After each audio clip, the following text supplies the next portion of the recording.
Hello friends, आप सभी का स्वागत है आपके अपने यूट्यूब चैनल पे। आज की जो हमारी क्लास रहने वाली है, हम देखने वाले HP TET previous year question paper का जो है जीके और साइकोलॉजी। तो हमने ऑलरेडी कर लिया है जीके सेक्शन। आज की इस वीडियो में देखेंगे जीके। आप ये कहें कि या एसएसटी और जीके ये दोनों ही, कुछ क्वेश्चन इसमें जीके के भी देखने को मिल सकते हैं और कुछ क्वेश्चन आपकी जो है एसएसटी से भी रिलेटेड है। बाकी हिस्ट्री का ये सेक्शन आपका स्टार्ट करेंगे। ये शायद है 2020 का ये क्वेश्चन पेपर है, 2020 दिसंबर 2020 आर्ट्स का। तो देखेंगे सबसे पहला क्वेश्चन, अगर आप देख रहे हैं ये सीरीज है आपके पास, सीरीज सी। अगर आपको ये क्वेश्चन पेपर देखना है तो फेसबुक पेज पे ये मैं डाल दूंगा। फेसबुक पेज है मेरा लर्निंग पॉइंट विद शुभम। आप चाहे तो इस क्वेश्चन पेपर को वहां से भी देख सकते हैं। तो क्वेश्चन नंबर 61 की अगर हम बात करें तो इसमें दिया है सांची स्तूप किसने बनवाया था? हु बिल्ट द सांची स्तूप। सांची स्तूप को जो किसके द्वारा जो बिल्ड किया गया था? तो ये किया गया था अशोक के द्वारा। अशोक के बारे में थोड़ा और जानेंगे। अशोक ने क्या किया? अशोक एक सबसे पहले तो ये अशोक किस जो है वंश का जो शासक था, तो अशोक था आपके मौर्य वंश का। इंपॉर्टेंट है, ये छोटी छोटी चीजें आपको पता होनी चाहिए। अशोक जो मौर्य वंश का था, साथ ही जो अशोक ने जो कलिंग का एक युद्ध लड़ा था। इंपॉर्टेंट है, ये आपसे एग्जाम में पूछा जा सकता है कि कलिंग का युद्ध है किसके द्वारा जो लड़ा गया था? अशोक द्वारा लड़ा गया था। इसके अलावा जो अशोक जो है पहले जब ये गद्दी पे नहीं बैठा था, उससे पहले ये कहाँ का जो शासक था या कहाँ का ये राज्यपाल रहा? तो ये रहा था आपके उज्जैन का। तो उज्जैन का ये राज्यपाल भी रहा। इंपॉर्टेंट फैक्ट ये आपने याद रखना है।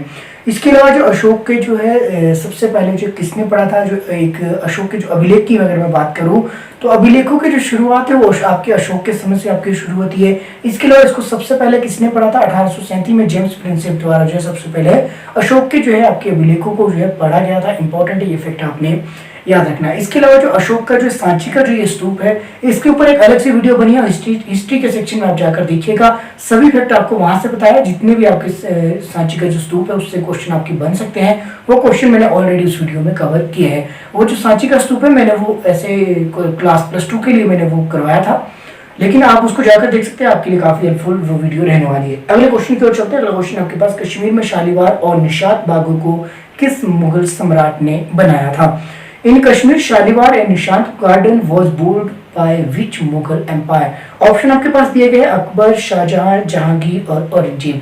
अब देखिए ये शालीमार और निशात के जो बागों को है किस मुगल जो है सम्राट ने बनवाया था? तो ये बनाया था आपके जहांगीर ने। अगर आप ऑप्शन सी देखें तो ये आपका बिल्कुल इसमें सही हो जाएगा।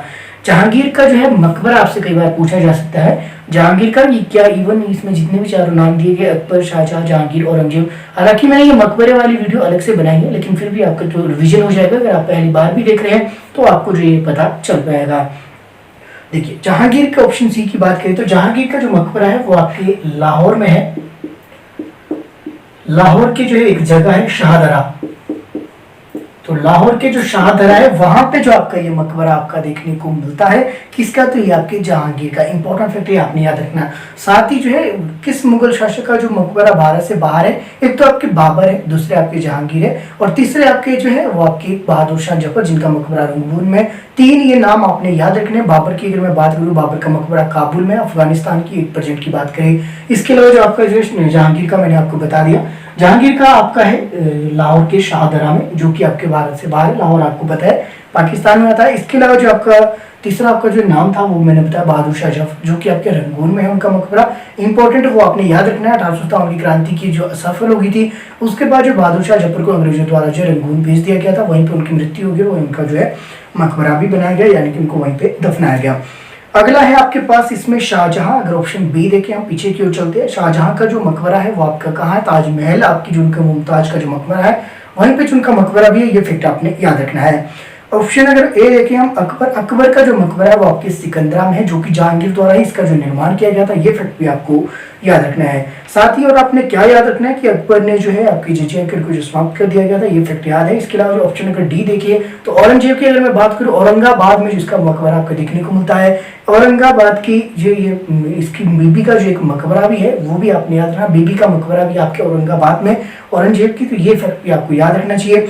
अकबर की मैंने बात की थी, इसने पुनः जो है जजियागढ़ को जो है इसने जो है समाप्त कर दिया गया था। इसके अलावा जो इसे पुनः किसने जो शुरू किया था? ये किया था आपके औरंगजेब ने, तभी मैंने ये साथ साथ आपको बताया। आगे क्वेश्चन नंबर आप 63 अगर देखिए, no confidence motion is move in which house of parliament, यानी कि अविश्वास प्रस्ताव संसद के किस सदन में प्रस्तुत किया जाता है? देखिए अविश्वास प्रस्ताव कहाँ पे जो किया जाएगा पेश? जहां पे जो है आपके जो विश्वास ना मिलने के कारण सरकार गिर सकती है। और जो सरकार आपकी बनती है वो बनती है आपकी लोकसभा से। इंपॉर्टेंट फैक्ट है, आपने याद रखना, घुमा फिरा के तभी कह रहा हूं ताकि आपको थोड़ा समझने में आसानी हो।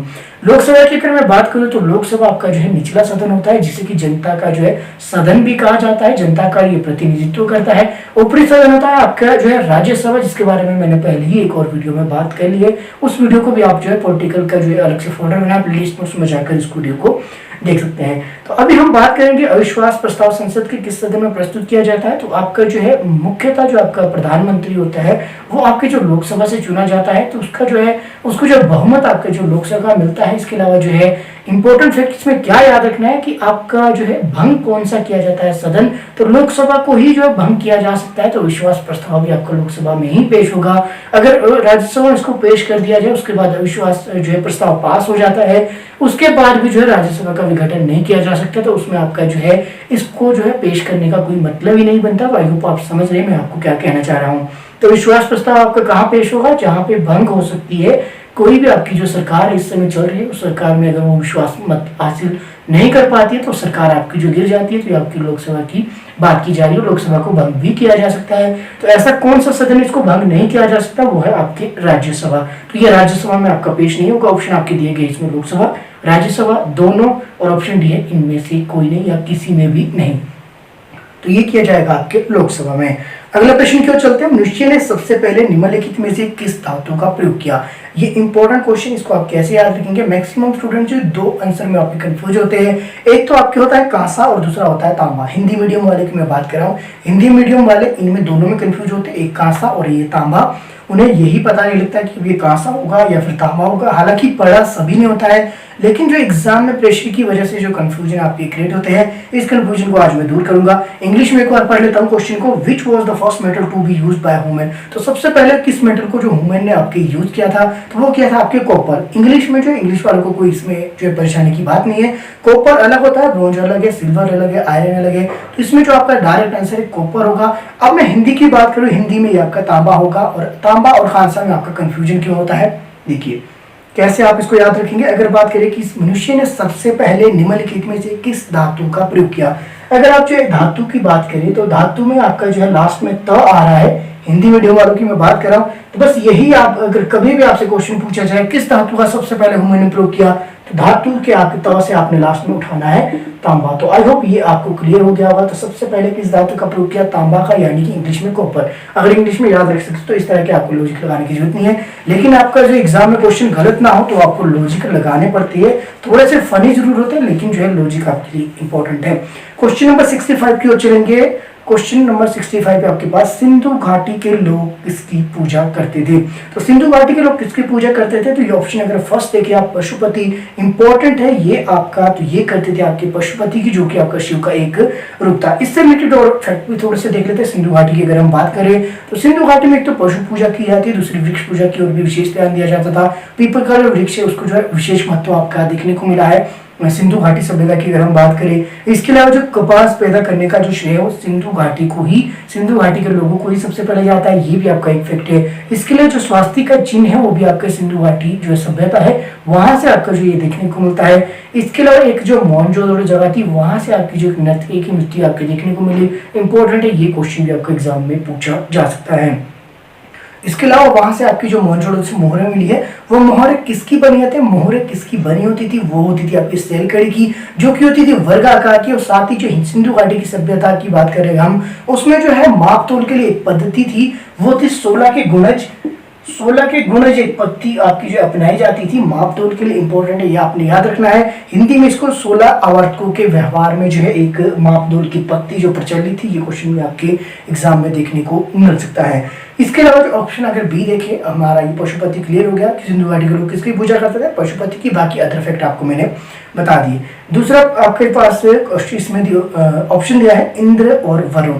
तो इंद्र और वरुण से रिलेटेड एक आप समझ लीजिए कि ये ऋग्वेदिक काल के जो है आर्यों के प्रमुख देवता थे, इंपॉर्टेंट है, ये आपने याद रखना है। ऋग्वेदिक काल के आर्यों के प्रमुख देवता थे आपके, वो कौन थे, इंद्र, इंपॉर्टेंट फैक्ट है, ये आपने याद रखना है। इसके अलावा जो इंद्र के जो सर्वाधिक जो सूक्त है 250 सूक्त वो भी आपके देखने को मिलते हैं। तो ये भी क्वेश्चन आपसे पूछे जा सकता है कि ऋग्वेदिक काल के किस आर्य देवता के सबसे अधिक जो सूक्त आपके देखने को मिलते हैं, तो आपके इंद्र के 250 सूक्त। अगले प्रश्न की ओर चलते हैं। अगला प्रश्न है, किस नदी को भारत में दक्षिण की गंगा कहा जाता है? ध्यान से समझिएगा, इस क्वेश्चन को मैक्सिमम स्टूडेंट आपके गलत करके आते, इवन मैं भी गलत करके आता हूं कई बार जब मैं इसको ध्यान से नहीं पढ़ता। कई बार जल्दबाजी में क्वेश्चन में ओवर कॉन्फिडेंस में मैं मारा जाता हूं। किस नदी को भारत में दक्षिण की गंगा कहा जाता है? अगर आपसे पूछा जाए कि किस नदी को भारत में दक्षिण की गंगा कहा जाता है, तो वो है आपकी गोदावरी। अब जो है कावेरी क्या है, तो कावेरी है आपकी दक्षिण भारत की गंगा। दो अलग अलग फैक्ट आपके याद होंगे, कौन कौन से? एक आपके भारत में दक्षिण की गंगा गोदावरी, और आपकी दक्षिण भारत की गंगा। दक्षिण भारत की गंगा अलग है और भारत में दक्षिण की गंगा अलग है। भारत में दक्षिण की गंगा आपकी गोदावरी है और दक्षिण भारत की गंगा आपकी कावेरी है। ये इंपॉर्टेंट दोनों फैक्ट है, एक बार फिर से समझ लीजिएगा। आपकी भारत में दक्षिण की गंगा आपकी गोदावरी है और गोदावरी आपकी वृत्त गंगा के रूप में भी जानी जाती है। इस चीज को आप याद रखना, जिसको वृत्त गंगा कहा जाता है वो है दक्षिण की गंगा। और अगर आपसे पूछा जाए दक्षिण भारत की गंगा तो वो कौन सी है, तो वो है आपकी कावेरी। आई होप आपको ये क्लियर आज हो गया होगा। अगला प्रश्न आपके पास क्वेश्चन नंबर 60 आप तो 7 देखिए। तो वित्त आयोग का गठन भारतीय संविधान के किस अनुच्छेद के अंतर्गत किया गया है? Finance commission is the constituted under which article of the constitution of India? तो ये क्वेश्चन मैंने आपको ऑलरेडी डिटेल में ये वीडियो आपको मैंने प्रोवाइड करवाई है। वित्त आयोग वाला आपकी अगर मैं बात करूं तो ये आपके 280 में जो वित्त आयोग का जो है गठन किया गया। वित्त विधेयक, धन विधेयक और वित्त आयोग ये तीनों अलग अलग है। इनको एक बार मैं आपको रिविजन करवा देता हूँ। धन विधेयक की जब भी बात आएगी तो 110 आर्टिकल जो आपको 110 है ये आपका धन विधेयक से संबंधित है। इसके अलावा जो आर्टिकल 117 है, आर्टिकल जो 117 है वो आपका जो है वित्त विधेयक है, इंपॉर्टेंट है। वित्त आयोग है आर्टिकल आपका 280। तो ये तीनों अलग अलग आर्टिकल है और इनको प्लीज आप अलग अलग रहने दे, तो आपको नंबर भी इनके अलग अलग ही मिलेंगे। अब देखिए, सभी धन विधेयक आपके जो वित्त विधेयक हो सकते हैं, लेकिन सभी वित्त विधेयक आपके धन विधेयक नहीं हो सकते। ये भी एक क्वेश्चन एग्जाम में पूछा जा सकता है, क्या सभी धन विधेयक वित्त विधेयक हो सकते हैं? जी हाँ, सभी धन विधेयक आपके वित्त विधेयक हो सकते हैं, लेकिन सभी वित्त विधेयक आपके जो धन विधेयक नहीं हो सकते। ये भी आपका एक फैक्ट है। जो आपके पॉलिटिकल वाले स्टूडेंट है, आर्ट्स वाले स्टूडेंट है, उनको ये समझ आ गया है। बाकी जो आर्ट्स के नहीं है उनको आप छोड़ दीजिए और आप बस डायरेक्ट याद रखिए 110 आपका जो धन विधेयक है, 117 आपका वित्त विधेयक है, 280 से आपका जो है संबंध वित्त आयोग से है। अब इसमें अगर ऑप्शन देखें, फर्स्ट देखें हम ऑप्शन 324 इसमें ऑप्शन दिया गया है। 324 आपका किससे संबंधित है? आपको जो भारतीय निर्वाचन आयोग की मैंने एक अलग सी वीडियो बनाई है, उस वीडियो में मैंने बताया था कि आर्टिकल 324 से लेकर 329 तक भारतीय निर्वाचन आयोग से संबंधित ही आपके सभी आर्टिकल है। इसकी अलग से वीडियो बनी है, अगर आपने डिटेल में देखनी है वो आपको प्लेलिस्ट में वीडियो मिल जाएगी, आप जाकर उस वीडियो को देख सकते हैं। अगला प्रश्न है आपके पास, उससे पहले जो इसका ऑप्शन सी देखिए 325 भी आपके किससे संबंधित है कि कोई भी व्यक्ति अगर किसी भी धर्म, जाति या लिंग के आधार पे उसको जो है किसी भी जो है निर्वाचन वाली में यानी कि चुनाव लड़ने से जो उसको जो है अवरुद्ध नहीं किया जा सकता या चुनाव लड़ने से उसको जो है मनाही नहीं की जा सकती। आर्टिकल 325 आपका ये बोलता है। अगर आप ऑप्शन डी देखें 368 किससे संबंधित है? ये आपके संविधान में संशोधन की जो आपकी संसद को शक्ति दी गई है, संविधान संशोधन की जो शक्ति है वो आर्टिकल 368 के अंतर्गत आपकी आती है। अगला प्रश्न देख लेंगे। अगर आपके पास 68 की अगर मैं बात करूं भूकंप का मुख्य कारण क्या है, तो भूकंप का जो मुख्य कारण होता है वो होता है टेक्टोनिक फोर्स, यानी main cause of the earthquake का जो मुख्य कारण है क्या होगा? Tectonic force. ऑप्शन अगर आप सी देखिए ये इंपॉर्टेंट है, ये आपने याद रखना है। अगले प्रश्न की ओर चलते हैं, क्वेश्चन नंबर 69 और ये एचपी का क्वेश्चन। हिमाचल में किस शहर को हिमाचल का काशी या फिर बनारस, काशी तो मैं ऐसे ही कह रहा हूँ लेकिन क्वेश्चन में डायरेक्ट लिखा गया है कि which city of the Himachal known as the Himachal का बनारस। तो हिमाचल का जो है बनारस किसे कहा जाता है? तो ये आपकी मंडी को कहा जाता है। हिमाचल की जो काशी है वो भी आपकी मंडी को ही कहा जाता है। तो ऑप्शन अगर फर्स्ट देखें तो ये बिल्कुल आपका मंडी इसमें सही हो जाएगा। ऑप्शन बी की अगर बात करें तो इसमें बिलासपुर दिया गया। बिलासपुर से रिलेटेड एक फैक्ट देखेंगे, यहाँ पे एक लैंग्वेज है वो है आपकी कौन सी? कहलूरी। यहाँ पे एक भाषा बोली जाती है बिलासपुर में। साथ ही जो बिलासपुर का एक मेला प्रसिद्ध है वो है आपका नलवाड़ी मेला। इंपॉर्टेंट फैक्ट है जो कि गोल्डस्टीन ने 1889 में आपका जो है स्टार्ट किया था। ये मैंने एचपीजीके की जो सीरीज है उसमें मैं इसको कवर करवा रहा हूँ। आई होप ये सभी को आपको पता होगा जो मेरे साथ जुड़े हुए हैं। इसके अलावा ऊना की बात करें तो ऊना ऑप्शन सी आपका दिया गया है। ऊना का प्राचीन नाम आपसे पूछा जा सकता है तो इसको जाना जाता था जसवा के नाम से। इंपॉर्टेंट फैक्ट है, ये भी आपने याद रखना। ऑप्शन डी की अगर मैं बात करूँ, सोलन इसमें ऑप्शन डी दिया है, इसको जो है खुम शहर के नाम से भी जाना जाता है। और साथ ही जो आपने एक और फैक्ट इसमें याद रखना है, SCERT का जो मुख्यालय वो कहाँ पे है, तो ये आपकी सोलन में स्थित है। इसके अलावा जो 5 प्राइवेट यूनिवर्सिटियां ये भी आपके सोलन में आती है, इंपॉर्टेंट है, ये आपने याद रखना कि डिस्ट्रिक्ट में आपकी 5 जो है प्राइवेट यूनिवर्सिटियां हैं, तो ये आपके सोलन डिस्ट्रिक्ट में है। क्वेश्चन नंबर 70 की ओर चलेंगे। काली मिट्टी किस फसल के लिए जो है अच्छी होती है? Black soil is good for the growth of which crop, तो ये किस क्रॉप के लिए इंपॉर्टेंट है, तो ये है आपकी कॉटन के लिए यानी कि कपास। ऑप्शन अगर आप सी देखें तो ये बिल्कुल आपका जो इसमें सही हो जाएगा।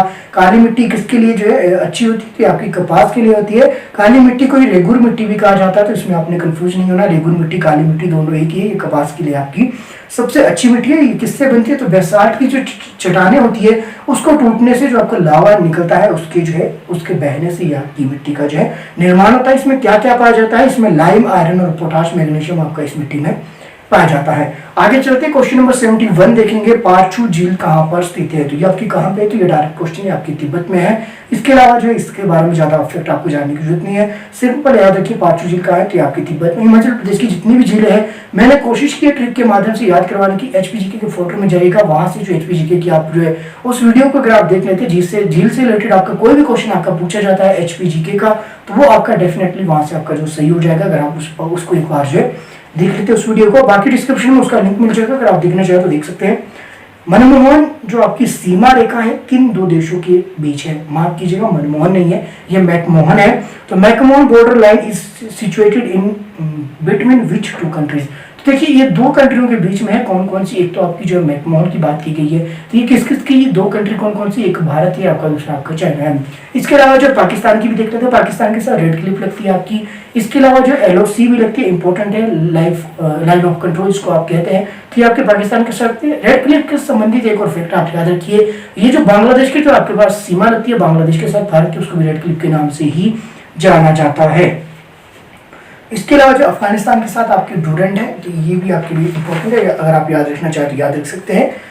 अगला क्वेश्चन है क्वेश्चन नंबर आप जो है 73, अगर आप देख पा रहे हैं। नो अपील, नो वकील, नो दलील, these word were related to, यानी कि ना अपील, ना वकील, ना दलील कथन किससे संबंधित है, ऐसा आपका जो है कौन सा एक्ट आपका भारत में आया था जिसमें आपको दलील का भी अधिकार था, ना वकील का, ना आपके जो है अपील का, यानी कि बिना किसी दलील, वकील, अपील यानी कि शक के आधार पर आपको डायरेक्ट गिरफ्तार किया जा सकता था। ये एक आया था आपका भारत में, कौन सा एक्ट था, आपके पास ऑप्शन दिए गए हैं। ये है आपके पास Ilbert bill, option A, option B आपके पास रॉबर्ट एक्ट, रॉलेट एक्ट माफ कीजिएगा, ऑप्शन सी आपके पास साइमन कमीशन, ऑप्शन डी आपके पास आजाद हिंद फौज के मुकदमे। तो आप बताइएगा, इल्बर्ट बिल है ऑप्शन ए, ऑप्शन बी है रॉलेट एक्ट, ऑप्शन सी है साइमन कमीशन, ऑप्शन डी है आजाद हिंद फौज के मुकदमे। वीडियो को पॉज कर लीजिए, उसके बाद जो है अपना आंसर आप जो है अपने माइंड में दे सकते हैं, बाकी आंसर तो आपको मैं बताएगा। देखिए सर, ना दलील, ना अपील का अधिकार जो किस में दिया गया था, ये दिया गया था आपके रॉलेट एक्ट में, और यही रॉलेट एक्ट आपका जो कारण बना था जलियांवाला बाग हत्याकांड का। इस संबंधी जो है मैंने आपको ऑलरेडी डिटेल में करवाया, जो भारतीय राष्ट्रीय आंदोलन है उसके ऊपर अलग से जो वीडियोस बनी है, अगर आप चाहे तो प्लेलिस्ट में अलग से फोल्डर बनाया उसको भी आप जाकर देख सकते हैं। आपको हर विषय से संबंधित जो है अलग अलग फोल्डर मिल जाएंगे। अगर आपने डिटेल में वीडियोस देख ली तो आप कोई भी एग्जाम अगर आप देने जा रहे हो तो वो सभी वीडियो आपके लिए हेल्पफुल है, सभी कॉम्पिटिटिव एग्जाम प्रिपरेशन के लिए।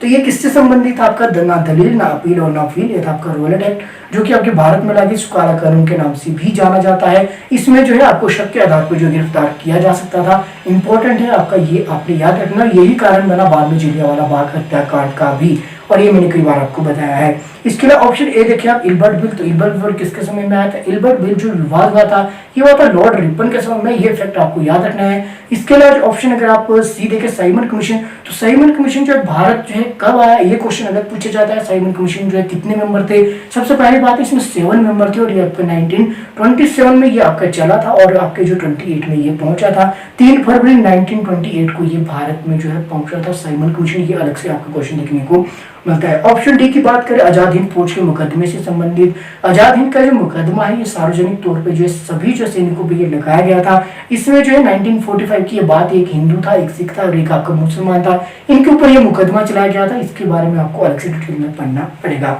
अगला देखिए क्वेश्चन नंबर 74 देखिए, 1972 में शिमला समझौते पर हस्ताक्षर किसने किए। इन 1972 वो साइन द शिमला एग्रीमेंट, जो शिमला एग्रीमेंट है इसके ऊपर समझौते पर जो साइन कब की गए, सबसे पहले बात है कब हुआ था, आपका 1972 में। कहाँ पे हुआ था? शिमला में हुआ था, तभी इसका नाम पड़ा शिमला समझौता। शिमला में कहाँ हुआ था? ये एक कोर्ट है, बर्निस कोर्ट। बर्निस कोर्ट में आपका जो है शिमला समझौता हुआ था। किस किस के बीच में हुआ था? भारत और पाकिस्तान के बीच हुआ था।